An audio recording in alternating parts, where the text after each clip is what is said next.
هيا gabadhan quraxda badan ma naaleed waraag gabadha markaa naaleed madaa qabtaa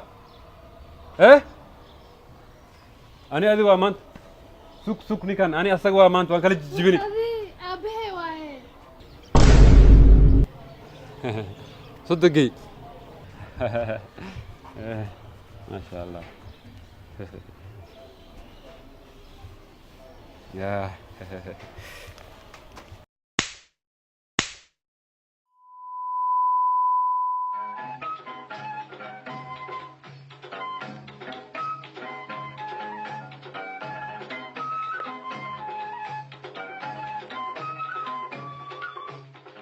halkani waa BBC oo London idinkaga imaanaysa aadna ka dhageysanaysaan mawjadaha gaagaaban